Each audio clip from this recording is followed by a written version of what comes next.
Hello everyone, आज की video में हम बात करने वाले हैं फंक्शंस की जावा में। ठीक है, अभी तक हम इस प्लेलिस्ट में काफी सारी चीजें सीख चुके हैं। हमने इनपुट आउटपुट लेना सीख लिया जावा में। उसके बाद हमने क्या क्या सीख लिया, बहुत सारी चीजें सीख ली है, अभी तो मैं भूल भी रहा हूँ। हाँ, कंडीशनल कंट्रोल स्टेटमेंट सीख लिए। ठीक है, basic structure of Java code क्या होता है वो सीख लिया, लूप सीख लिए, और कई सारी प्रॉब्लम्स देख लिए, नेस्टेड लूप्स पे प्रॉब्लम्स देख लिए।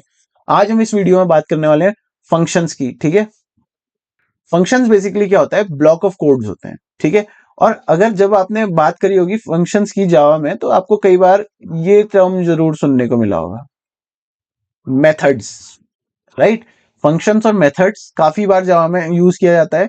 ठीक है, इन दोनों में एक बहुत छोटा सा डिफरेंस होता है, क्या कि मेथड्स हम तब यूज करते हैं जब हमको ऑब्जेक्ट ओरिएंटेड प्रोग्रामिंग करनी हो। ठीक है, जहां पे ऑब्जेक्ट्स इन्वॉल्व हो, क्लास या फिर ऑब्जेक्ट्स के फंक्शंस हो। ठीक है, जब ऑब्जेक्ट्स के फंक्शंस होते हैं तो उनको मेथड्स कह देते हैं। ठीक है, बल्कि उनको थोड़ा एग्जीक्यूट कराने का तरीका थोड़ा सा अलग होता है, लेकिन काम उनका करने का तरीका किसकी तरह होता है, सेम टू सेम फंक्शंस की तरह होता है। ठीक है, तो आप फंक्शंस अगर सीख गए तो आप मॉड्यूल्स सॉरी मेथड्स पूरा अच्छे से सीख जाएंगे, कोई दिक्कत नहीं होगी। ठीक है, बस थोड़ा सा चेंज आता है बस, लेकिन वो हम कवर करने वाले हैं ऑब्जेक्ट ओरिएंटेड प्रोग्रामिंग में। फंक्शंस आज इस वीडियो में कवर करेंगे। हम बेसिक बात करने वाले हैं फंक्शंस पे। फंक्शंस क्या होता है, फंक्शंस वैसे अगर हम देखें अभी तक जितनी भी चीजें हम पढ़ते जा रहे हैं ना, ये हर प्रोग्रामिंग लैंग्वेज का बेस होता है। ठीक है, आपको फंक्शंस वहां मिलेंगे, कंडीशनल कंट्रोल स्टेटमेंट्स वहां पे मिलेंगे, आपको लूप्स उधर मिलेंगे, आपको जो इनपुट लेना आउटपुट लेना ये आपको हर लैंग्वेज में करना पड़ेगा। चाहे आप आ जाए सी कर ले, सी प्लस प्लस कर ले, जावास्क्रिप्ट कर ले, जावा कर ले, पाइथन कर ले, ये सारी चीजें जो होती है ये इसी सीक्वेंस पे चलती है, कोई आगे पीछे कर देता है, लेकिन ये चीजें होना जरूरी है। अगर आपको ये चीज नहीं आएगी तो आप आगे लैंग्वेज में काफी प्रॉब्लम फेस करने वाले हैं। ठीक है, तो अब हम बात करते हैं फंक्शंस होता क्या है। फंक्शंस क्या होते हैं, हमारे ब्लॉक ऑफ कोड्स होते हैं। ब्लॉक ऑफ कोड्स होते हैं। अब ये ब्लॉक ऑफ कोड्स का क्या मतलब होता है, ब्लॉक क्या होता है, बेसिकली एक सेगमेंट होता है। ठीक है, इस तरीके से सेगमेंट होता है। अब जब हम प्रोग्रामिंग करते हैं तो अभी तक हम क्या कर रहे थे, एक स्ट्रेच में पूरा सारा कोड लिख दे रहे थे। मान लीजिए जैसे हमको दो नंबर्स के बीच में सम करना है, तो हम क्या कर रहे थे, हम सबसे पहले एक वेरिएबल ले रहे थे, int A is equal to हमने 3 ले लिया, और दूसरा हमने वेरिएबल ले लिया इंट बी, इसको 4 ले लिया। राइट, उसके बाद हम इंट सम करके एक वेरिएबल ले रहे थे, सॉरी इंट सम करके एक वेरिएबल ले रहे थे, उसमें a प्लस बी कर दे रहे थे, तो ये क्या हमको सम मिल जा रहा था, और प्रिंट करा दे रहे थे उसके बाद हम सम को। राइट, हम क्या कर दे रहे थे, प्रिंट कर दे रहे थे सम को। जब मैं यहाँ पे वो कोड लिखता हूं ना इस तरीके का, तो मैं हर बार ट्राई करता हूं कि सीडो कोड में या फिर एल्गोरिथमिक फॉर्म में उस कोड को लिखूं, ताकि आपको समझने में आसानी हो। क्योंकि सिंटेक्स जो होता है वो हम वीएस कोड में जब मैं प्रोग्रामिंग करता हूं तो वहां पे को आपको सिंटेक्स फॉर्म में पूरा दिखाता हूं। यहाँ पे को मैंने सिंपल प्रिंट लिखा है, इसका मतलब आप जाके अपने जावा कंपाइलर में जाके प्रिंट करके प्रिंट मत कीजिएगा। इसका जावा में डेडिकेटेडली अलग स्टेटमेंट होता है, जैसा हमको अभी तक तो पता चल ही जाएगा, चल ही चुका है, क्योंकि हम ये सब चीजें कवर कर चुके हैं। तो प्रिंट के लिए हम system dot out dot println का स्टेटमेंट का यूज करते हैं। तो यहाँ पे को जो प्रिंट स्टेटमेंट है, बेसिकली मैं बता रहा हूं कि हम क्या कर रहे हैं, इस स्टेप पे आके प्रिंट आउट कर रहे हैं। तो जैसे मैंने प्रिंट सम लिखा, तो यहाँ पे को हम सम को प्रिंट कर रहे हैं, ये मैं बताना चाह रहा हूँ। राइट, तो आप ये मत सोचिएगा कि हम जावा कंपाइलर में जाके प्रिंट सम करेंगे तो वहां पे को सम हो जाएगा। बेसिकली एक स्टेप है, बस ये स्टेप को दर्शा रहा है। ठीक है, अब मान लीजिए इसी में अभी तक हमने क्या किया, दो वेरिएबल्स लिए, a is equal to 3, b is equal to 4, और इंट सम करके तीसरा वेरिएबल बनाया जिसमें a और b को स्टोर कर दिया। राइट, अब हमारा क्या है, अब हम उस सम को प्रिंट कर लिया। मान लीजिए मैंने आपको कहा कि आपको दो और वेरिएबल में देता हूं, जैसे मैं 5 और 6 दे दूं और इनका सम निकालने को बोलूं, तो आप कैसे करेंगे, आपको फिर से एक दो वेरिएबल लेने पड़ेंगे, इंट c आपको 5 लेना पड़ेगा, और इंट d आपको 6 लेना पड़ेगा, इस तरीके से। राइट, फिर आपको इंट सम 2 लेना पड़ेगा अलग से, जिसमें c प्लस डी करना पड़ेगा। राइट, और फिर प्रिंट करना पड़ेगा, प्रिंट सम 2, कुछ इस तरीके से। राइट, अब इस तरीके से आपको अब क्या करना पड़ा कि आपको दो नंबर का सम, आपने क्या किया है, यहां पे को भी दो नंबर का सम किया है, यहां पे को भी दो नंबर्स का सम किया है, लेकिन आपको क्या करना पड़ा, दो नंबर्स के सम, दो डिफरेंट डिफरेंट नंबर्स के सम के लिए आपको इतने लाइंस ऑफ कोड लिखने पड़ गए, इतने सारे। राइट, अब हम क्या चाह रहे हैं, हम चाह रहे हैं कि हमारा जो काम है ये आसान हो जाए, हमारी जो प्रोग्राम की लेंथ है वो क्या हो जाए, शॉर्ट हो जाए, शॉर्ट हो जाए। और उसके साथ साथ हम क्या चाह रहे हैं कि ये जो अपना कोड है हम उसको मॉड्यूल्स में ब्रेक कर दें।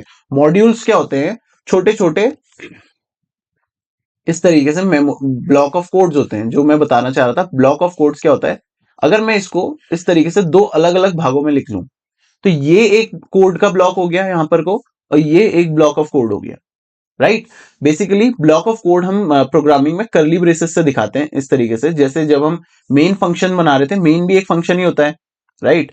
जब हम मेन फंक्शन बना रहे थे तो हम क्या लिख रहे थे, public static void main, public static void main लिख रहे थे इस तरीके से, राइट। और इसके अंदर कुछ आर्ग्यूमेंट्स पास कर रहे थे, और फिर यहाँ पे वो कर्ली ब्रैकेट शुरू कर रहे थे और कर्ली ब्रैकेट खत्म कर रहे थे, कुछ इस तरीके से। अब ये जो हमने बनाया है यहाँ पे को, ये कर्ली ब्रैकेट्स जो बनाए हैं, ये दिखाता है हमारा मेन फंक्शन का एक ब्लॉक बताता है। ये क्या है हमारा, ये कर्ली ब्रेसेस के अंदर होता है, ये ब्लॉक ऑफ कोड है। किसके लिए, block of code of main function, main function का ब्लॉक है ये पूरा, राइट। इसके बाहर से अगर आप ध्यान हो, अगर याद हो, तो हम एक क्लास बनाते थे। जैसे हम पब्लिक क्लास फर्स्ट बना दिया, मान लीजिए हमने public class first.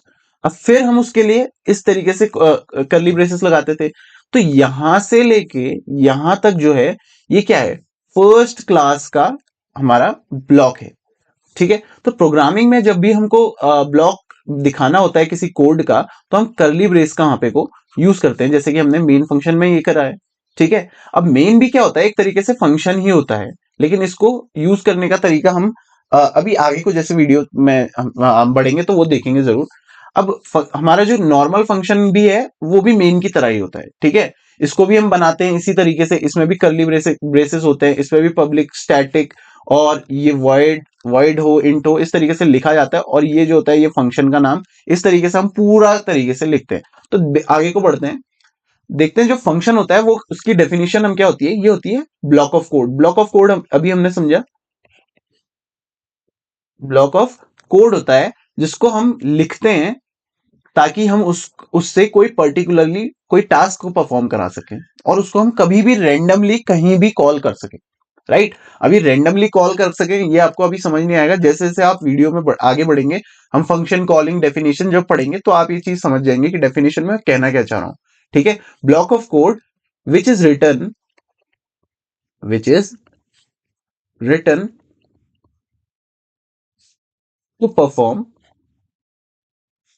Particular task, to perform a particular task,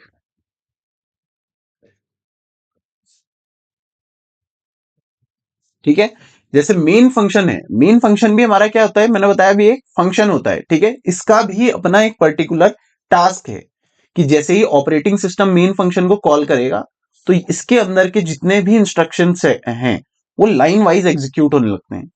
तो हमारे मेन फंक्शन का क्या टास्क होता है, कि हमारे जो हमारा टास्क सॉरी मेन फंक्शन का जो टास्क होता है वो क्या होता है, हमारे प्रोग्राम को एग्जीक्यूट कराना और हमारे ऑपरेटिंग सिस्टम को बताना कि इस पर्टिकुलर प्रोग्राम को हमको एग्जीक्यूट कराना है, राइट। तो हर फंक्शन का एक पर्टिकुलर टास्क होता है। जैसे मान लीजिए अगर मैं एक दो नंबर्स के सम का, जैसे मैंने आपको एग्जांपल दिया, मान लीजिए अगर मैं इसका एक फंक्शन बनाऊं, ठीक है, तो कैसे बनाऊंगा, इसका एक फॉर्मेट होता है। फंक्शन बनाने का हमेशा एक क्या होता है, फॉर्मेट होता है। जैसे कि अगर मान लीजिए मेरे को एक सम सम ऑफ अ नंबर का फंक्शन बनाना है, किसी नंबर के सम निकालने का एक फंक्शन बनाना है, तो मैं कैसे निकालूंगा, बनाऊंगा, देख लीजिए। सबसे पहले मैं क्या करूंगा, फंक्शन की हम बॉडी सीखते हैं कि फंक्शन की बॉडी किस तरीके से डिजाइन होती है। सबसे पहले हम फंक्शन का लिखते हैं रिटर्न टाइप। सबसे आगे हम क्या लिखते हैं, फंक्शन का रिटर्न टाइप लिखते हैं। रिटर्न टाइप क्या होता है, कि फंक्शन हमको रिटर्न में क्या देने वाला है, ठीक है। इस पर आगे चर्चा करते हैं अभी। उसके बाद आता है फंक्शन नेम, ठीक है। इसके आगे क्या आता है, फंक्शन नेम आता है, और उसके बाद हम ब्रैकेट्स में पास करते हैं arguments, arguments, right. Arguments pass करते हैं, आर्ग्यूमेंट 1, आर्ग्यूमेंट 2, आर्ग्यूमेंट 3, कितने भी हो सकते हैं। जैसे आर्ग्यूमेंट 1 लिख दिया, ऐसे ही आर्ग्यूमेंट 2 हो गया, ऐसे ही आर्ग्यूमेंट 3 हो गया, ऐसे ही हम कितने भी इसके अंदर आर्ग्यूमेंट्स पास करते हैं। उसके बाद हम अपना ब्लॉक को स्टार्ट करते हैं कर्ली ब्रेस से, राइट। और इसके अंदर क्या टास्क परफॉर्म करना है वो लिखते हैं, टास्क टू बी परफॉर्म, उसके लिए हम यहाँ पे को फंक्शन के अंदर को कोड लिखते हैं, राइट। अब फंक्शन के अंदर जो कोड है वो इस ब्लॉक के अंदर बंद होता है, राइट, इसलिए ही इसको ब्लॉक ऑफ कोड कहा जाता है, राइट। कोड है इसके अंदर और किससे इनक्लोज है, इस ब्लॉक के अंदर इनक्लोज होता है, ठीक हो गया। और एंड में हमको क्या करता है, कुछ रिटर्न करता है, ठीक है। फंक्शन हमेशा क्या करता है, एंड में हमको कुछ रिटर्न करता है, राइट। अब इसको थोड़ा और डिटेल में समझते हैं। देखिए रिटर्न टाइप क्या होता है हमारा, हम फंक्शन के आगे क्या लिखते हैं हमेशा, उसका रिटर्न टाइप, कि फंक्शन हमें रिटर्न में क्या वैल्यू देने वाला है। क्या वो वैल्यू इंटीजर होगी, जो फंक्शन रिटर्न में देगा, क्या वो वैल्यू हमारी फ्लोट होगी, स्ट्रिंग होगी, या डबल होगी। तो किस तरीके की वैल्यू हमको रिटर्न में फंक्शन देने वाला है, वो हम आगे रिटर्न टाइप से बताते हैं, राइट। अब एक और रिटर्न टाइप इसका जो जो सबसे इंपॉर्टेंट, मतलब सबसे इंपॉर्टेंट तो नहीं, एक इंपॉर्टेंट रिटर्न टाइप जो होता है वो होता है वॉइड। वॉइड रिटर्न टाइप का मतलब क्या होता है, कि फंक्शन हमें कुछ भी रिटर्न में नहीं देगा, राइट। हमको रिटर्न में फंक्शन से कुछ भी नहीं मिलेगा, ठीक है। तो वॉइड स्टेटमेंट क्या होता है, वॉइड मीन्स क्या होता है, नो रिटर्न, राइट। अगर हम वॉइड किसी फंक्शन का रिटर्न टाइप रख रहे हैं, उसका मतलब वो हमको नो रिटर्न, यानी कुछ भी रिटर्न नहीं करेगा। अगर हमारे किसी फंक्शन का रिटर्न टाइप क्या है, वॉइड है। उसके बाद फंक्शन नेम आता है। फंक्शन नेम क्या होता है हमारा, फंक्शन नेम हमारा कुछ भी हो सकता है बेसिकली, बस हमको ये ध्यान रखना है कि ये कीवर्ड नहीं होना चाहिए, ये किसी हमारी जावा का कीवर्ड नहीं होना चाहिए। जैसे हम फंक्शन नेम किसी अपने फंक्शन का नाम इंट नहीं रख सकते, क्योंकि एक जावा का रिजर्व्ड कीवर्ड है, जिसका एक पर्टिकुलर जावा ने मीनिंग डिसाइड करके रखा है, राइट। ऐसे ही हमारे पास जावा में कई सारे कीवर्ड्स हो सकते हैं, और वही कीवर्ड हम यहाँ पे को फंक्शन नेम में यूज नहीं कर सकते। बाकी हम कुछ भी अपने साइड से फंक्शन का नेम लिखते हैं, राइट। अब फंक्शन का क्या काम होता है बेसिकली, अगर हम फंक्शन देखें, ये हमारा एक फंक्शन मान लीजिए, जैसे ये फंक्शन क्या है, ये हमारा एक ब्लॉक ऑफ कोड है, ठीक है। ये क्या करता है, हमारा कुछ वैल्यूज को इनपुट में लेता है, राइट। कुछ वैल्यूज ये क्या करता है, इनपुट में लेता है, और उसके करस्पॉन्डिंग उन वैल्यूज पर टास्क परफॉर्म करता है, जिसके लिए वो कोड लिखा हो, ठीक है। इनपुट यहाँ पे को जाता है, और उसके बाद यहाँ पे को कोई टास्क परफॉर्म होता है, और उस टास्क के थ्रू हमको एक आउटपुट जनरेट होता है, जो हमको ये फंक्शन रिटर्न में देता है, राइट। तो जो रिटर्न में मिलने वाला है वो आउटपुट है, और जो ये इनपुट होता है ये बेसिकली हम पास करते हैं ये आर्ग्यूमेंट्स के फॉर्म में, राइट। ये देखिए, ये आर्ग्यूमेंट्स जो हम लिखते हैं, ये क्या है, बेसिकली इनपुट्स हैं फंक्शन के लिए।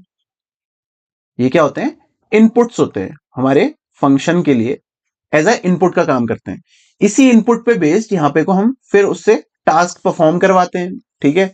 फंक्शन से अपने टास्क परफॉर्म कराते हैं इन्हीं इनपुट के थ्रू, और इस इनपुट से जो आउटपुट जनरेट होता है, वो हमारे पास इस रिटर्न स्टेटमेंट से हम पास ऑन कर देते हैं। तो बेसिकली जो हमारा रिटर्न स्टेटमेंट होता है लास्ट पे, वो हमको क्या देने का काम करता है, आउटपुट देने का काम करता है। और ये रिटर्न टाइप जो है, वो बताता है हमारा आउटपुट जो होने वाला है किस फॉर्म में आने वाला है। क्या वो वॉइड यानी नो रिटर्न वैल्यू में आएगा, या इंटीजर वैल्यू में आएगा, फ्लोट आएगा, स्ट्रिंग आएगा, या डबल आएगा, या और भी किसी और फॉर्मेट में आएगा, राइट।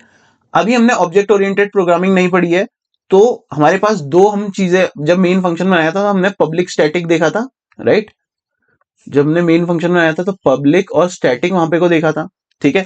तो पब्लिक स्टैटिक, वैसे तो मैंने बताया कि पब्लिक क्या होता है, अगर हमको कोई फंक्शन को कहीं भी यूज करना है किसी भी अपने पूरे ब्लॉक में, तो हम वहां पे को पब्लिक यूज करते हैं। स्टैटिक होता है जिसको नो ऑब्जेक्ट बनाए हुए, मतलब बेसिक लेम लैंग्वेज में जिसको हम कहते हैं बिना ऑब्जेक्ट बनाए यूज करना है, तो स्टैटिक कीवर्ड का यूज कर लेते हैं। तो उसी तरीके से अभी हमने, क्योंकि ऑब्जेक्ट ओरिएंटेड प्रोग्रामिंग नहीं पढ़ी है, तो हमने अभी पब्लिक स्टैटिक को डिटेल में नहीं देखा है। तो बाय डिफॉल्ट आप ये समझ लीजिए, आप मान के चलिए, ठीक है, कि हम कोई भी अभी फंक्शन बनाएंगे तो उसके आगे पब्लिक स्टैटिक जरूर लिख देंगे, ठीक है। पब्लिक स्टैटिक बाय डिफॉल्ट यहाँ पे को आ जाने वाला है, अपने आप हमें ये लिखना ही लिखना है। क्यों, अभी इसका मीनिंग जानने में आपको, बेसिक मीनिंग तो यही है कि ये ताकि हर जगह एक्सेसिबल रहे, और स्टैटिक मतलब बिना ऑब्जेक्ट बनाए हम उसका यूज कर सकें। बेसिक मीनिंग यही होता है। और उसके बाद जब हम आगे इन डेप्थ जाएंगे, जब ऑब्जेक्ट ओरिएंटेड प्रोग्रामिंग में, तो हम समझेंगे कि ये हम क्यों लिखते हैं, और इसके अलावा भी हम कई सारी चीजें लिख सकते हैं। ठीक है। तो अभी हमने फंक्शन की बॉडी समझी है यहाँ पे को पूरी, और इसको हम अगर मेन फंक्शन पे अप्लाई करके देखें तो आपने देखा होगा जब मेन फंक्शन हम बनाते हैं तो इसी तरीके से कुछ पब्लिक स्टैटिक लिखते हैं, उसके बाद यहाँ पे को लिखते हैं वॉइड। वॉइड क्यों लिखते हैं? क्योंकि मेन फंक्शन हमको कुछ भी रिटर्न में नहीं देने वाला है। ठीक है, वॉइड कीवर्ड ने हमको क्या बताया कि मेन फंक्शन हमको रिटर्न में कुछ नहीं देगा, और ये जो मेन है ये क्या है? नेम ऑफ द फंक्शन है हमारा, नेम ऑफ फंक्शन है, right. Name of the function है हमारा क्या? मेन। और इस पे अगर आपको याद हो तो हम इसके अंदर क्या लिखते हैं हमेशा? String args. स्ट्रिंग फिर इस तरीके से बनाते हैं और आर्क्स इस तरीके से लिखते थे, याद है? तो स्ट्रिंग आर्क्स का मतलब क्या है? ये हमारा हमने क्या किया है इसके अंदर? आर्ग्यूमेंट को पास किया है। ठीक है, अब ये आर्ग्यूमेंट किस तरीके से हमने पास किए हैं? देखिए, आर्ग्यूमेंट्स को पास करने का जो तरीका होता है कुछ इस तरीके का होता है। देखिए यहाँ पे को आर्ग्यूमेंट जब हम पास करते हैं फंक्शन में तो हम उसके साथ उसका डेटा टाइप भी लिखते हैं। जैसे हम अगर लिखेंगे type, data type plus name of argument, right. फिर ये आर्ग्यूमेंट 1 मान लीजिए, फिर अगला आर्ग्यूमेंट हमने लिखा तो पहले उसका टाइप लिखेंगे, फिर आर्ग्यूमेंट 2 लिखेंगे, फिर ऐसे ही यहाँ पे को हम कितने भी आर्ग्यूमेंट्स बना सकते हैं। बेसिकली पहले हमको उसका डेटा टाइप लिखना है, उसके बाद उसका नाम लिखना है। जैसे हम वेरिएबल्स बनाते थे सेम उसी तरीके से यहाँ पे को हम आर्ग्यूमेंट्स बनाते हैं फंक्शंस के केस में। जैसे यहाँ पे को हमारा किस तरीके का आर्ग्यूमेंट अगर आप देखें, स्ट्रिंग नाम है, स्ट्रिंग उसका डेटा टाइप है और उसका नाम क्या है? आर्ग्स। ठीक है, यहां पर अगर कभी आप ट्राई करना जब आप मेन फंक्शन बनाओगे तो आर्ग्स की जगह आप कुछ और भी अगर लिखोगे, जरूरी नहीं आप आर्ग्स लिखोगे तभी चलेगा, स्ट्रिंग होना चाहिए। ये यहाँ पे को स्ट्रिंग का मतलब जो कलेक्शन होता है उसको दर्शाता है, और आर्ग्स जो होता है उसका नाम होता है। अगर इसकी जगह आप कुछ और भी लिख देंगे तब भी हमारा मेन फंक्शन परफेक्टली काम करेगा, क्योंकि ये क्या है? Just name of the argument है। ये क्या है? नेम ऑफ आर्ग्यूमेंट है। ठीक है, तो इसका कोई मैटर उतना करता नहीं है।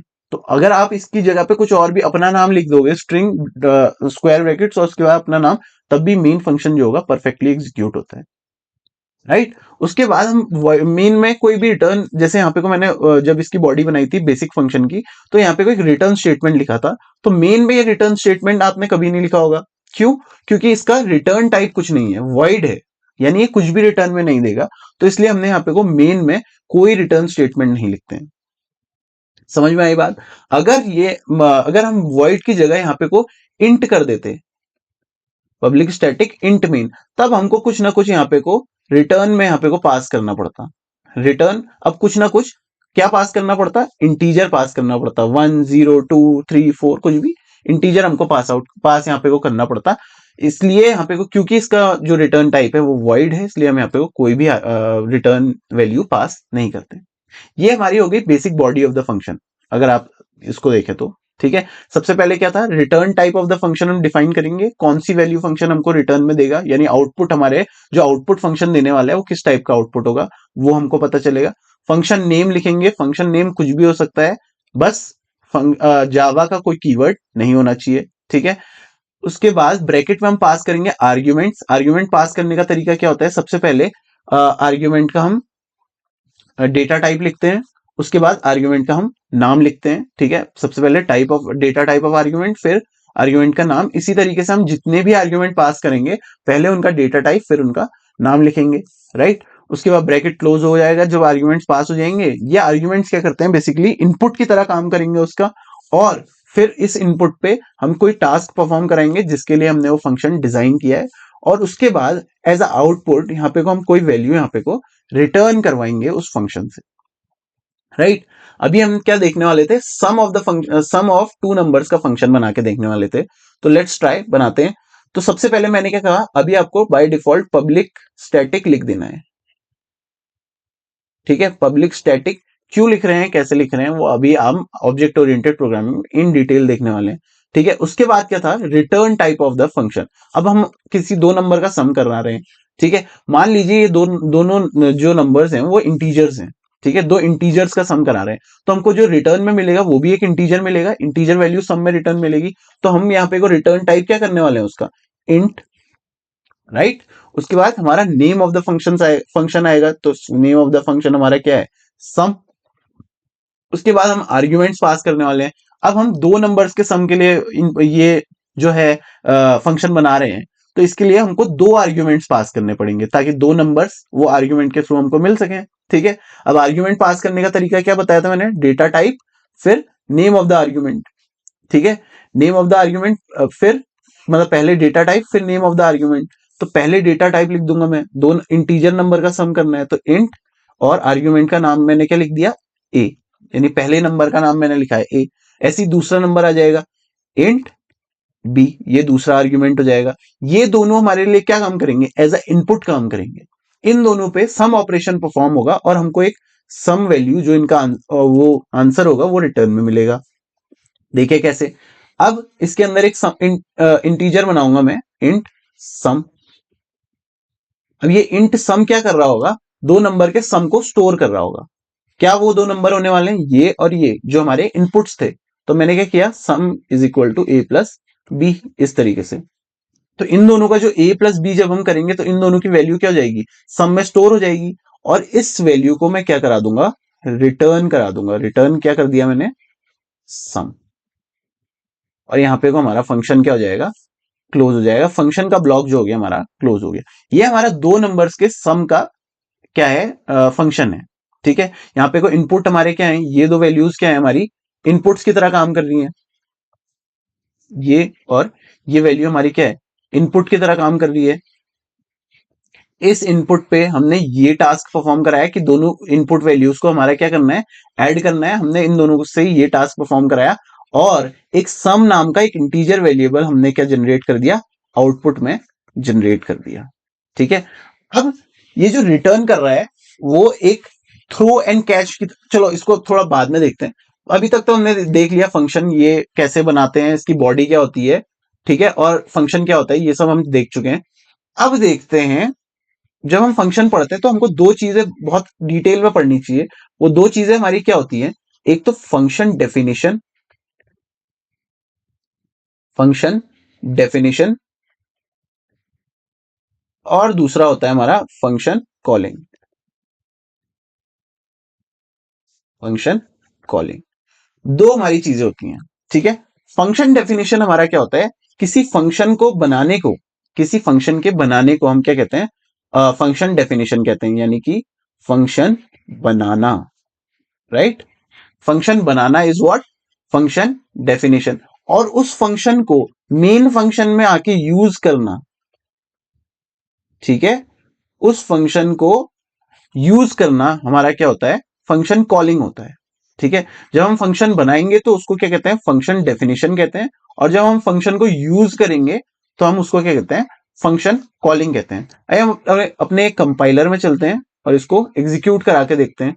हमारा लेक्चर 5 है तो हम बना देंगे लेक्चर 5.java नाम से फाइल बना देंगे। अब देखिए यहाँ पे को जैसी लेक्चर 5 बनाया तो एक क्लास जनरेट हो जाती है, जैसे मैंने बताया था मेन क्लास जनरेट हो जाती है, जिसके अंदर मेन हमारा मेन फंक्शन रहने वाला है। तो उसके अंदर हम मेन फंक्शन बना देंगे पब्लिक स्टैटिक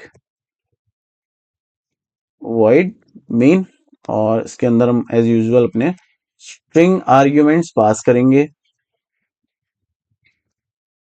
ठीक है, अच्छा मैंने बताया था इसकी जगह अगर मैं कुछ भी लिख दूं, मैं अपना नाम लिख दूं, तो ये भी तब भी काम करेगा। देखिए कोई एरर यहाँ पे को पूरी स्क्रीन में अगर हम देखें तो कोई भी एरर हमको नहीं दिख रही है।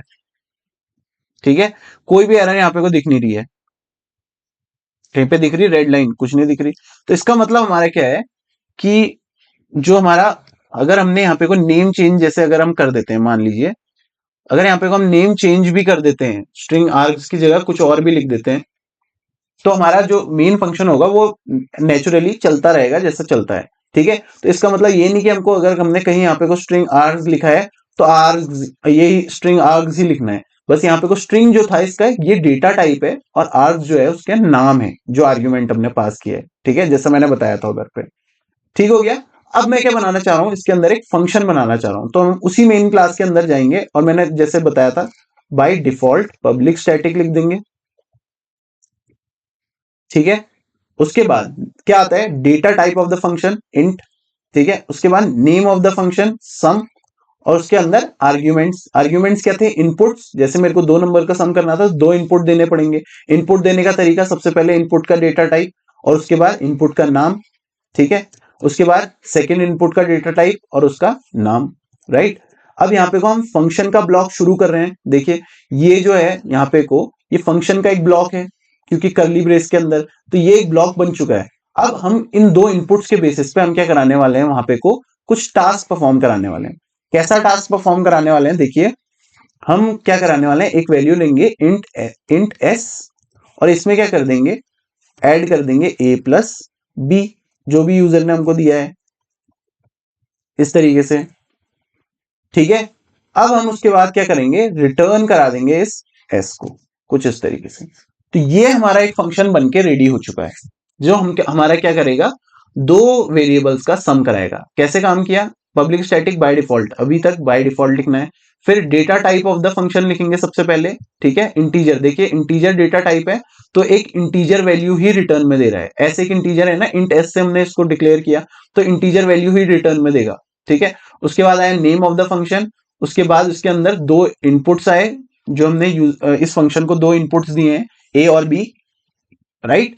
उस इन इनपुट्स पे हमने क्या किया, एक टास्क परफॉर्म करा दिया, जो था एडिंग करने का। ये ऐड होके स्टोर होगा एस, जो कि एक इंटीजर वैल्यू है, और ये रिटर्न हो जाएगी हमारे यूजर को, राइट। ये जो है, ये अभी हमने क्या किया है, फंक्शन को बनाया है। तो इस स्टेप को हम क्या कहते हैं, फंक्शन डेफिनेशन कहते हैं। क्या कहते हैं, फंक्शन डेफिनेशन। क्योंकि यहां पे को हमने क्या किया है, इस फंक्शन को क्या करा है, बनाया है। अभी हमने फंक्शन को क्या किया है, बनाया है। तो function banana is what function definition होता है, राइट। अब इस फंक्शन को अगर हमको यूज करना है, तो हम उसको करेंगे फंक्शन कॉलिंग के थ्रू। अब फंक्शन कॉलिंग कैसे होती है, देखिए अब हम मेन फंक्शन के अंदर आ जाते हैं, ठीक है। ये हमारा मेन फंक्शन का ब्लॉक है, देखिए यहाँ पे को हाईलाइटेड है, मेन फंक्शन का ब्लॉक है। अब इसके अंदर हम आ जाते हैं।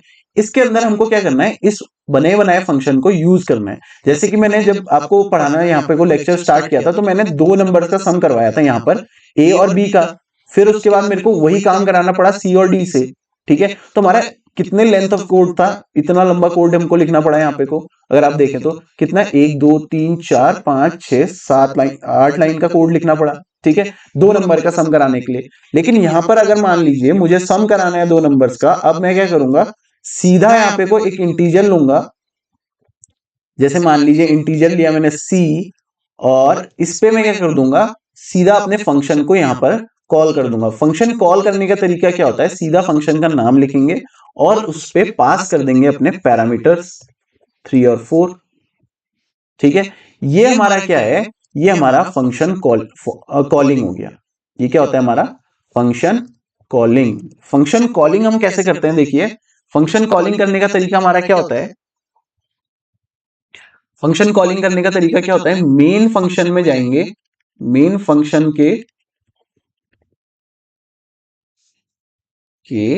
अंदर, मेन फंक्शन के अंदर हम क्या कर देंगे, अपना नेम ऑफ द फंक्शन लिखेंगे जो बनाया है, जिसको कॉल करना है, नेम ऑफ द फंक्शन,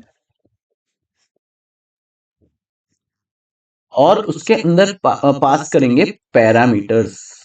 अब ये पैरामीटर्स क्या आ गया, राइट। अब ये पैरामीटर्स क्या आ गया, पैरामीटर्स बेसिकली क्या करते हैं, ये वो हैं जो हम पास कर रहे हैं इनपुट के तौर पे अपने फंक्शन को, ठीक है। जो वैल्यूज जो हैं, जो वैल्यूज हम पास करने वाले हैं अपने फंक्शन को एज अ इनपुट, ठीक है। जो वैल्यूज हम अपने फंक्शन को देना चाहते हैं एज अ इनपुट, उनको हम क्या कहते हैं, पैरामीटर कहते हैं। सही है, ठीक है। अब एक चीज आपको हमेशा फंक्शन कॉलिंग और डेफिनेशन के टाइम पे ध्यान देनी है, number of inputs, number of parameter जो होते हैं, वो हमेशा इक्वल होने चाहिए नंबर ऑफ आर्ग्यूमेंट्स के। नंबर ऑफ पैरामीटर हमेशा नंबर ऑफ आर्ग्यूमेंट्स के इक्वल ही होने चाहिए, ना ज्यादा ना कम, राइट। अदरवाइज ये क्या हो जाएगा, कंपाइल टाइम पे एरर जनरेट कर देगा। टू फ्यू पैरामीटर्स अगर कम पैरामीटर्स हैं, या टू मेनी पैरामीटर्स अगर बहुत ज्यादा पैरामीटर्स हैं, राइट।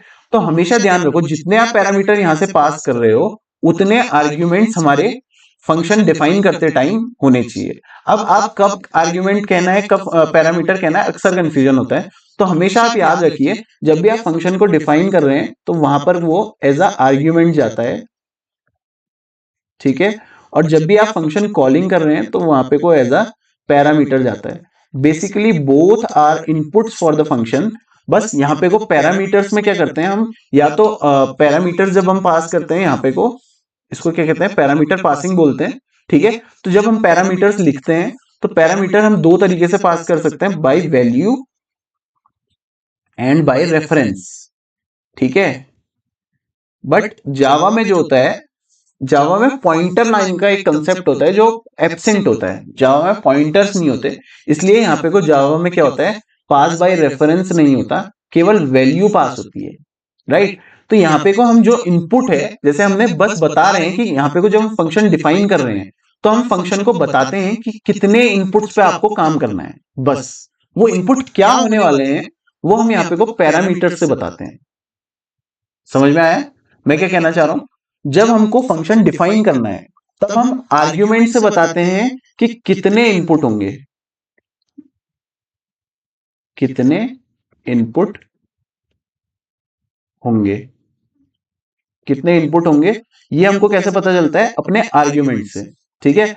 और उन इनपुट्स की वैल्यू क्या होगी वो हमको क्या पता चलता है, पैरामीटर से पता चलता है, ठीक है। बेसिकली यहाँ पे हम जो भी पास करेंगे वो यहाँ पर को जाके रिसीव होता है। जैसे कि मैंने यहाँ पे को इंट सम बनाया है, अगर मैं जैसे फंक्शन कॉल करूंगा यहाँ पे को, जैसे मैंने लिखा सम, नेम ऑफ द फंक्शन हमारा क्या है, सम है। इसको बढ़िया से थोड़ा लिख देता हूँ, जैसे हमारा नेम ऑफ द फंक्शन क्या है, सम है, इस तरीके से। अब वहां पे को देखिए आर्ग्यूमेंट्स कितने हैं, आर्ग्यूमेंट्स दो हैं, तो मुझे यहाँ पे पैरामीटर्स भी दो पास करने पड़ेंगे, तो मैंने लिख दिया 2,4। अब ये किस तरीके से जाता है, जो 2 है वो यहाँ ये ए रिसीव करेगा, ठीक है। ये ए यहाँ पे को उस 2 को नीचे जो पहले वैल्यू है वो पहले आर्ग्यूमेंट के पास जाएगी, पहला पैरामीटर पहले आर्ग्यूमेंट के पास जाएगा, दूसरा पैरामीटर दूसरे आर्ग्यूमेंट के पास जाएगा, तीसरा पैरामीटर तीसरे आर्ग्यूमेंट, और ऐसा ही चलता रहता है। जैसे यहाँ पे को पहले मैंने पहला पैरामीटर क्या पास किया है, 2, तो ऊपर जाएगा तो एक ढूंढेगा पहला आर्ग्यूमेंट, तो ए की वैल्यू 2 हो जाएगी, राइट। इसी तरीके से यहाँ पे को 4 है, दूसरा पैरामीटर हमारा, ठीक है। ये पैरामीटर ऊपर जाएगा, ठीक है, यहाँ पर को, और इस आर्ग्यूमेंट की वैल्यू को क्या कर देगा, 4 कर देगा। समझ में आया बेसिकली काम कैसे हो रहा है। आर्ग्यूमेंट जस्ट बताता है कि कितने इनपुट्स पे आपको काम करना है, जस्ट डिफाइन करता है, ठीक है, खाली बताता है कितने इनपुट्स पे काम करना है। पैरामीटर जो होते हैं वो उन इनपुट्स की वैल्यू बताते हैं कि ये इनपुट है, अब 2 पे काम करना है, 3 पे काम करना है, 2 और 3 को ऐड करना है, इस तरीके से जो काम होता है, जो वैल्यूज पे, बेसिकली परफेक्ट वैल्यूज पे वो काम जो होता है हमारा, पैरामीटर्स बताते हैं। और मेक श्योर हमेशा ध्यान देना कि जो डेटा टाइप है यहाँ पे को आर्ग्यूमेंट का, ठीक है, डेटा टाइप ऑफ आर्ग्यूमेंट हमेशा डेटा टाइप ऑफ पैरामीटर से मैच करना चाहिए, ठीक है। डेटा टाइप ऑफ आर्ग्यूमेंट्स मैं लिख देता हूं, data type of argument must match with parameters, right.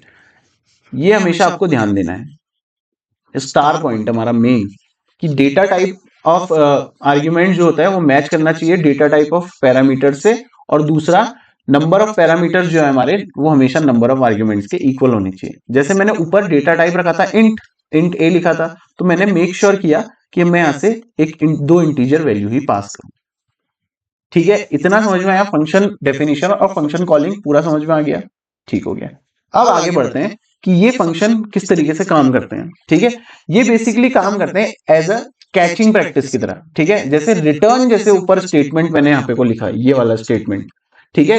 तो ये रिटर्न स्टेटमेंट क्या करता है, वैल्यू को थ्रो करता है, ठीक है। रिटर्न स्टेटमेंट बेसिकली क्या करता है, वैल्यू को थ्रो करता है। और अब कोई वैल्यू थ्रो कर रहा है, ठीक है, वैल्यू थ्रो कर रहा है तो आपके पास कोई कैच करने के लिए भी तो होना चाहिए, तभी तो थ्रो काम का है। अगर कैच करने के लिए कोई मौजूद नहीं है तो थ्रो किस काम का, राइट। तो जैसे रिटर्न स्टेटमेंट मैंने लिखा, तो यहाँ पे को रिटर्न स्टेटमेंट क्या करता है, वैल्यू को थ्रो करता है, ठीक है। और अब थ्रो किया है तो मेन फंक्शन में हमारे पास कोई ना कोई वेरिएबल होना चाहिए उस वैल्यू को कैच करने के लिए, अब अगेन यहाँ पे वो कैच है, जिस वैल्यू को थ्रो किया जा रहा है उसी वैल्यू को कैच करना है। फॉर एग्जाम्पल क्रिकेट का एग्जाम्पल लीजिए, मान लीजिए रनआउट का सिनेरियो क्रिएट हो रहा है और फील्डर के हाथ में बॉल है, उसने बॉल फेंकी, ठीक है, लेकिन जो कैच करने वाला जहां पे को रनआउट वाला एंड है वहां पर को उसने कुछ और ही कैच करके बैठ गया, तो क्या वो रनआउट कंसीडर किया जाएगा? नहीं किया जाएगा, अनलेस वो उसी बॉल को, जिस बॉल को फील्डर ने वहां से फेंका है, उसी बॉल को पकड़ के स्टंप्स में ना मारे। ठीक है, अब ये थोड़ी कि अपने जेब से कोई गलत साउंड करेगा, छोड़ो, अपने जेब से बॉल निकाल के, हाँ तो ऐसा थोड़ी कर सकते हैं, राइट? जो बॉल फील्डर फेंकेगा उसी बॉल को कैच करना है। सेम यहाँ पे को जिस वैल्यू को यहाँ पे को रिटर्न स्टेटमेंट पास कर रहा है उसी वैल्यू को यहाँ पे वो कैच करना है। ठीक है, तो इसके लिए मेक श्योर करना है कि data type of this return value and data type of this variable which is catching the value must be same. ठीक है, जैसे यहाँ पे को इंट वैल्यू पास हो रही है तो मैंने इंट सी बनाया जो उस वैल्यू को कैच कर रहा है। ठीक है, अब यहाँ पे को सी की वैल्यू क्या जाएगी, ये देखिए काम कैसे करेगा। 3 जाएगा ए के पास, 4 जाएगा बी के पास, फिर ये अंदर आएगा, ठीक है, ए प्लस बी करेगा, ए प्लस बी कितना हो जाएगा 7, और ये 7 जाके स्टोर हो जाएगा इस एस में। ठीक है, फिर ये नीचे आएगा तो ये रिटर्न करेगा यानी थ्रो करेगा 7 को, और ये 7 जाके यहाँ कैच हो जाएगा यानी स्टोर हो जाएगा एस में, सॉरी सी में। उसके बाद हम क्या कर सकते हैं, इस सी को जैसे हम प्रिंट कराएंगे, ठीक है, इस सी को जैसे हम प्रिंट कराएंगे तो हमारे पास जो है 7 और डायरेक्टली प्रिंट होके आ जाएगा। देखिए यहाँ पे को वैल्यू क्या प्रिंट होके आई है 7। टर्मिनल में अगर किसी को पता हो कमेंट सेक्शन में जरूर बताना कि टर्मिनल का फॉन्ट साइज कैसे बढ़ाते हैं प्लीज। ठीक है, तो यहाँ पे को देखिए, यहाँ पे देख सकते हैं हम 7 यहाँ पे को रिटर्न में आ गया। ठीक है, अगर मैं यही काम फिर से कराना चाहूं तो जैसे मैंने यहाँ पे को क्या किया था, स्टार्टिंग में जब लेक्चर को स्टार्ट किया था तो पहले 3 और 4 को ऐड किया था, उसके लिए 4 लाइन का कोड लिखा था, फिर 5 और 6 को ऐड किया, उसके लिए 4 लाइन का कोड किया। लेकिन यहाँ पर को ऐसा नहीं है, सीधा जैसे मैं अगर एक वेरिएबल बनाऊं इंट डी कैच करने के लिए, ठीक है, और इसमें पास करूं अपने फंक्शन का नाम जैसे 6,7, राइट, तो डी की वैल्यू अब क्या हो जाएगी, देखिए यहाँ पे कुछ चेंज हो गया, मॉडिफाई हो गया, ऑटोमेटिकली इसने बता दिया। ए पे क्या जा चुका है 6 जा चुका है, बी में क्या जा चुका है 7 जा चुका है। ठीक है, अब हम जैसे ऊपर यहाँ पे को आएंगे, अब ये क्या करेगा, ए में जाएगा 6, बी में जाएगा 7, ए और 6 + 7 कराएगा 13 वैल्यू स्टोर कराएगा एस में, और इसी एस को अब थ्रो करेगा इधर से और कैच करेगा यहाँ पे को कौन, डी वेरिएबल। ठीक है, इस तरीके से यहाँ पे को काम हुआ है। अब देखिए प्रिंट करा के देखते हैं काम भी किया कि नहीं, या मिस थ्रो हो गया। ठीक है, अगर मैं डी प्रिंट कराऊं तो पहले हमारा 7 प्रिंट हो रहा है। ठीक है, एक ही, देखिए मैं हटा नहीं रहा हूं, अभी दोनों काम मैं एक साथ करा रहा हूं। पहले 3 4 को ऐड करेगा और यहाँ पे को उसकी वैल्यू भेजने वाला है। सबसे पहले 3 भेजेगा, देखिए 3 भेजेगा, ए के पास 4 भेजेगा, बी के पास 3 4 कराएगा 7 एस में स्टोर होगा, रिटर्न कर देगा एस, सी में स्टोर हो जाएगा, डन। ठीक है, उसके बाद ये सी यहाँ से प्रिंट हो गया, फंक्शन का काम खत्म। अब फिर मैंने दोबारा उस फंक्शन को कॉल किया यहाँ पे को इस तरीके से, यहाँ पे को देखिए दोबारा से मैंने फंक्शन कॉलिंग करी है यहाँ पे। ठीक है, फंक्शन कॉलिंग में क्या कर रहा हूं मैं, फंक्शन का यूज कर रहा हूं जो मैंने बनाया है, राइट। तो यहाँ पे को फिर से फंक्शन कॉलिंग करिए, 6 जाएगा ए के पास, 7 जाएगा यहाँ पे बी के पास, और फिर 6 + 7 करा के एस में स्टोर होगा फिर से, और ये 13 जो है वैल्यू यहाँ पे को डी में जाके स्टोर हो जाएगी। ठीक है, और ये डी हम प्रिंट कर देंगे यहाँ पे। तो हमारे पास अब आउटपुट में क्या आने वाला है कि पहले ए और बी, सॉरी पहले 3 और 4 का सम आने वाला है, फिर 6 और 7 का सम आने वाला है अगली लाइन पे। देखिए ऐसी होता है कि नहीं, जी हाँ, 7 और 13। तो इससे हमारा क्या हुआ, देखिए रीयूजेबिलिटी ऑफ कोड जो हो गए वो बढ़ गई। रीयूजेबिलिटी ऑफ कोड क्या होता है, हमने एक कोड को लिखा उसको बार बार हम यूज कर सकते हैं।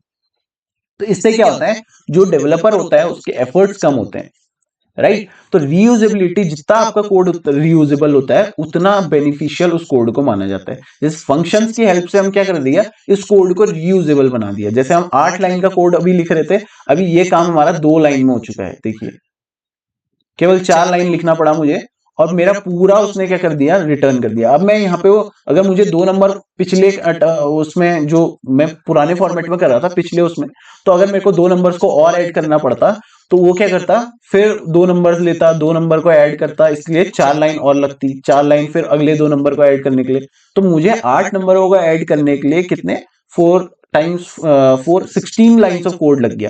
लेकिन अगर मुझे यहाँ पे को दो और नंबर्स को ऐड करना है तो मैं डायरेक्टली यहाँ पे वो कर सकता हूँ, जैसे सेम फंक्शन कॉल करूंगा वही। तो यहाँ पे को जो मैंने फंक्शन बनाया है वो जितने टाइम मैं सम करना चाहूँ दो नंबर्स का उतने टाइम वो कर सकता हूँ, राइट। तो ये जो फंक्शन है इसने मेरे कोड को क्या बना दिया, रीयूजेबल बना दिया। ठीक है, मॉड्यूल्स में ब्रेक कर दिया, मॉड्यूल्स मतलब छोटे छोटे सेगमेंट्स में ब्रेक कर दिया। ठीक है, तो इससे हमारे कोड की क्या हुई, रीयूजेबिलिटी बढ़ गई, हमारे एफर्ट्स अब उस काम को करने के लिए कम लगेंगे, राइट। समझ में आया। तो ये हमारे फंक्शंस के बारे में पूरा वो है।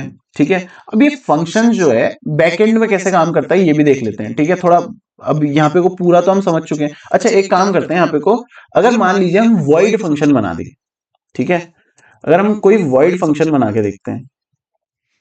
वॉइड फंक्शन क्या होता है, देखिए वॉइड फंक्शन जैसे ही मैंने ऊपर वॉइड लिखा है यहाँ पे देखिए, तो यहाँ पर जो ये रिटर्न कर रहा था इंटीजर रिटर्न कर रहा है, राइट। तो यहाँ पे उसने एरर थ्रो करना शुरू कर दिया। क्या एरर दे रहा है, देखिए void method can not return a value. Void method क्या कर रहा है, रिटर्न नहीं कर सकता वैल्यू को। तो इसको मैं यहाँ से हटाना पड़ेगा, तब मेरा कोड जो होगा सही हो पाएगा, राइट। अब मुझे क्या करना है, अब मुझे वॉइड है तो ये कुछ रिटर्न में नहीं करेगा। तो वॉइड फंक्शन हम कब यूज करते हैं, मान लीजिए मैंने यहाँ पे कोई इस वैल्यू को प्रिंट करा दिया, ठीक है। अब मुझे क्या करना है, ये सब थ्रो कैच ये वो करना ही नहीं है। अब मुझे फंक्शन कॉलिंग का तरीका क्या होगा, बदल जाएगा। वॉइड मतलब कुछ भी रिटर्न में नहीं देना, ठीक है। वॉइड मतलब कुछ रिटर्न में नहीं दे रहा है, और नहीं रिटर्न में दे रहा है यानी कोई वैल्यू को थ्रो नहीं कर रहा है। अगर किसी वैल्यू को थ्रो ही नहीं कर रहा है तो कैच करने की क्या जरूरत, हम डायरेक्टली उसको यूज कर सकते हैं। कैसे, हम लिखेंगे नेम ऑफ द फंक्शन, पहला आर्ग्यूमेंट, सॉरी पहला पैरामीटर, दूसरा पैरामीटर। ये देखिए सीधा अगर मैं यहाँ पे को अब लिखूंगा, ये 9 वैल्यू हमारी प्रिंट होके आ जाएगी। ये देखिए यहाँ पे 9 वैल्यू प्रिंट होके आ गई। यहाँ पे को मुझे कोई थ्रो और कैच वाला वो सिस्टम बनाने की जरूरत नहीं पड़ी। क्यों, क्योंकि यहाँ पे को रिटर्न वैल्यू कुछ नहीं है, रिटर्न में कुछ नहीं आया। ठीक है, इसने कुछ भी रिटर्न में यानी कुछ भी थ्रो नहीं किया हमारी तरफ को। तो मुझे यहाँ किसी चीज को कैच करने की जरूरत पड़ी नहीं, मैंने डायरेक्ट उठाया और उसको यूज कर लिया। ठीक है, तो वॉइड फंक्शन जो होते हैं वो इस तरीके से यूज किए जाते हैं, क्योंकि वो कोई भी वैल्यू रिटर्न में देने नहीं वाले, तो हम उसको इस तरीके से यहाँ पे कॉल करते हैं। तो उनकी फंक्शन कॉलिंग का जो तरीका होता है वो बदल जाता है। समझ में आया, ठीक है। इससे पहले जो हमने देखा था वो था जब हमारे पास कोई रिटर्न वैल्यू आ रही है, ठीक है, जब हमारे पास फंक्शन का कुछ रिटर्न टाइप था और वो कुछ यहाँ पे को रिटर्न कर रहा था। अब यहाँ पे को हमने देखा, मान लीजिए फंक्शन की वैल्यू रिटर्न टाइप क्या हो गया, वॉइड, यानी कुछ भी रिटर्न में नहीं करेगा। तो हम वो उसको कैसे यूज करने वाले हैं, अगर हम डायरेक्ट काम जो है एग्जीक्यूट ही वहीं से करा दिया, पूरा काम वहीं खत्म करा दिया फंक्शन में ही, तो हमको उसको कुछ भी रिटर्न मांगने की वैल्यू, कोई भी उसके वैल्यू को रिटर्न मांगने की जरूरत पड़ी नहीं। तो वो डायरेक्टली यहाँ पे वो काम हो जाएगा। इस तरीके से हम उसकी फंक्शंस को, सॉरी, उसको यूज कर सकते हैं। ठीक है, बैकएंड में देखते हैं कि ये फंक्शंस काम कैसे करते हैं, राइट। बैकएंड में फंक्शन का काम करने का तरीका है कुछ इस तरीके का होता है। देखिए मान लीजिए ये हमारे पास मेन मेथड है, ठीक है, ये क्या है हमारे पास मेन, ये मेन मेथड है। ठीक है, मेन मेथड के अंदर क्या होता है, बहुत सारे लाइंस ऑफ इंस्ट्रक्शंस हम पास कराते हैं। ठीक है, मान लीजिए इसी में मैंने अपना फंक्शन कॉल कर दिया बीच में कहीं, राइट। जैसे ही मैंने फंक्शन कॉल किया और इसके बाद भी कई सारे इंस्ट्रक्शंस होंगे, ठीक है। तो ये एग्जीक्यूट कैसे होता है, जब भी हमारा ऑपरेटिंग सिस्टम होता है, हमारा जो ऑपरेटिंग सिस्टम, मान लीजिए हमारा जो ऑपरेटिंग सिस्टम है, ठीक है, हमारा ऑपरेटिंग सिस्टम क्या करता है, इस मेन फंक्शन को यहां से कॉल करता है। ठीक है, जैसे हम मेन फंक्शन में बाकी फंक्शंस को कॉल कर रहे हैं, तो हमारे मेन फंक्शन को भी कोई कॉल करेगा तभी तो कुछ मेन फंक्शन चलेगा। जैसे हमने फंक्शन डिफाइन किया था जब, ठीक है, इधर आते हैं कोड पे। तो जैसे हमने यहाँ पे को फंक्शन डिफाइन किया, ठीक है, लेकिन मान लो उसको हम कॉल नहीं करते, मान लो मेन फंक्शन बनाया इसको कॉल नहीं किया, तो रन करेंगे क्या हमको कुछ आउटपुट में मिलेगा, कुछ आउटपुट मिला ही नहीं। देखिए यहाँ पे तो कोई आउटपुट आया कुछ नहीं। ठीक है, तो जैसे हमने फंक्शन बनाया है, जैसे हमने फंक्शन डिफाइन किया है, तो उसको कॉल करना भी क्या है, जरूरी है, करना भी तो जरूरी है, तभी तो हमारे पास कुछ आउटपुट जनरेट होके आएगा। वेट अ मिनट, ये देखिए, ठीक है, जैसे हमने फंक्शन बनाया है, जब हमने इसको कॉल किया तभी तो इसका आउटपुट जनरेट होके आया। अगर हमारे पास फंक्शन कॉल ही नहीं करते तो हमारे पास आउटपुट ही नहीं आता। वैसे ही अगर हमारे पास मेन फंक्शन है, भले ही हम उसको देख नहीं रहे हैं, मेन फंक्शन हमको कॉल होते हुए कहीं दिख रहा है इस पूरे कोड में? नहीं दिख रहा है, ठीक है, लेकिन क्या इसको कॉल ही नहीं हो रहा होगा? अगर ये कॉल ही नहीं हो रहा है तो फिर इसको यूज ही नहीं होगा उसका। बेसिकली जब मैंने ऊपर फंक्शन कॉलिंग डेफिनेशन बताया तो क्या था, फंक्शन को यूज करना हमारा क्या आता है, फंक्शन कॉलिंग कहलाता है, राइट। अगर हम मेन फंक्शन को कॉल ही नहीं करेंगे तो मेन फंक्शन यानी कि यूज ही नहीं हुआ। तो हमको मेन फंक्शन बनाया है तो उसको यूज भी करना है, तो उसको कॉल करने के लिए हमारे पास क्या होता है, ऑपरेटिंग सिस्टम होता है, ठीक है। ऑपरेटिंग सिस्टम क्या करता है, इस मेन फंक्शन को यहां से कॉल करके इसके इंस्ट्रक्शंस को स्टेप वाइज फॉर्मेट में एग्जीक्यूट कराता है, ठीक है, स्टेप्स में, मतलब लाइन वाइज, एक के बाद एक। जैसे पहले जो पहली लाइन है, फिर दूसरा जो दूसरी लाइन है, तीसरा तीसरी लाइन है, इसी सीक्वेंस में इसको जनरेट करा सॉरी एग्जीक्यूट कराता है। जैसे ही ये देखता है कि इसने एनकाउंटर किया किसी मतलब किसी और फंक्शन को, ठीक है, जैसे ये देखेगा ये एनकाउंटर करा है किसी फंक्शन को, तो ये क्या करता है, उसको रीडायरेक्ट कर देता है उस साइट को। ये मान लीजिए यहाँ पे को हर फंक्शन क्या करता है, अपना मेमोरी में अलग ब्लॉक बनाता है, ठीक है। जैसे मेन फंक्शन का मेमोरी में अपना अलग ब्लॉक होगा, सम अगर मैंने यहाँ पे कोई एक फंक्शन बनाया है तो इसका मेमोरी में क्या होगा, एक अलग ब्लॉक होगा। अगर मैं इसके अलावा कोई और फंक्शन बनाऊं तो वो अपना मेमोरी में अलग ब्लॉक लेगा, राइट। जैसे ही यहाँ पे को अब मैंने क्या किया है, इसमें दो वेरिएबल्स लिए हैं, ए है और बी है। ए और बी क्या है, सम नाम के एक वेरिएबल में स्टोर हो रहे हैं, ए प्लस बी, ओके, ठीक है।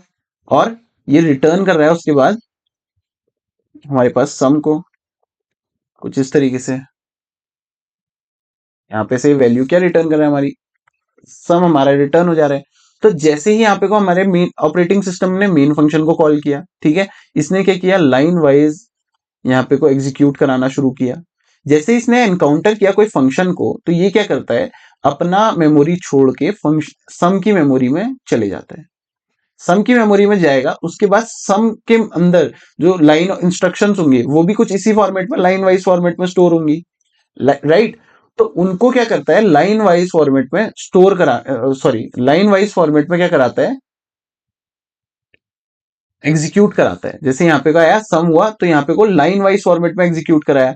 इसने सबसे पहले एक वेरिएबल डिक्लेयर किया ए, फिर बी, फिर उन दोनों का क्या किया, सम करा, सम मेमोरी में स्टोर करा, स्टोर करते ही फिर उसने क्या देखा, रिटर्न स्टेटमेंट। जैसे ही वो रिटर्न स्टेटमेंट देखता है तो इसको ले जाता है वापिस, ठीक है, कंट्रोल को क्या करता है, वापस से मेन मेमोरी में लाता है और इस रिटर्न की गई वैल्यू को अपना यूज में लाता है फिर उसके बाद, ठीक है, रिटर्न की हुई वैल्यू को उसके बाद यूज में लाता है। बेसिकली यहाँ पे को क्या है, ये इसको इनपुट देने के लिए जाता है और यहां से यहाँ पर क्या होता है, टास्क परफॉर्म होता है, जो टास्क के लिए हमारा फंक्शन बनाया गया है, और यहाँ पे कोई ये आउटपुट लेके वापस जाता है। जैसे ही इसने ये आउटपुट को कैच करा यहाँ से, जैसे इसने यहाँ पे को वैल्यू रिटर्न करा, थ्रो किया, और इसने यहाँ पे को कैच करेगा, ठीक है, उसके बाद वापस से सीक्वेंस ऑफ कोड उसी तरीके से चलने लग जाता है जिस तरीके से चल रहा है, ठीक है। जितने बार अगर मान लीजिए इसके बाद एक और फंक्शन इसको इनकाउंटर होता है इस पॉइंट पे, मान लीजिए इसको पावर फंक्शन एग्जीक्यूट हो यहां से पावर, इस तरीके से, ठीक है, तो ये यहां से रीडायरेक्ट हो जाएगा एक पावर नाम की मेमोरी में, ठीक है, इस तरीके से। जैसे ही यहाँ पे को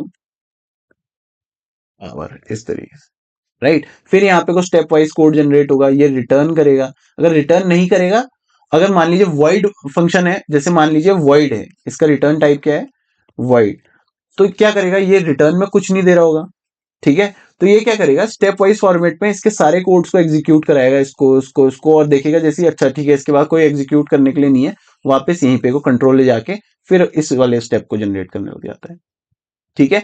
तो मेमोरी में इस तरीके से मेथड्स ऑफ फंक्शन काम करते हैं। जैसे ऑपरेटिंग सिस्टम है, उसने कॉल करेगा सबसे पहले मेन फंक्शन को, राइट, मेन फंक्शन क्या करेगा, लाइन वाइज कोड एग्जीक्यूट कराता है। जैसे ही उसको कोई और फंक्शन मिलेगा तो वो उसकी मेमोरी में जाएगा और उसका कोड एग्जीक्यूट कराएगा। फिर जैसे ही वो रिटर्न वैल्यू देखा, फिर उसके बाद वो वहीं पर आ जाएगा जहां से उसने छोड़ा है एग्जीक्यूशन, और उसके बाद आगे को उसको एग्जीक्यूट कराने लगता है, ठीक है।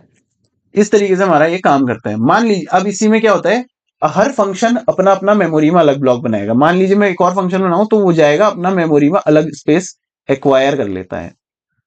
ठीक है, तो इसलिए जो फंक्शन होता है, अब जितने बार फंक्शंस को हम यूज कर रहे हैं उतने बार ये अपना कंट्रोल छोड़ के इधर आता है, फिर इधर एग्जीक्यूट कराता है, वापस जाता है, फिर इधर आता है, फिर अपना कंट्रोल छोड़ता है, फिर वापस जाता है, फिर इधर से कंट्रोल छोड़ता है, फिर इधर आता है, फिर यहाँ पूरा एग्जीक्यूट कराता है, फिर वापस जाता है।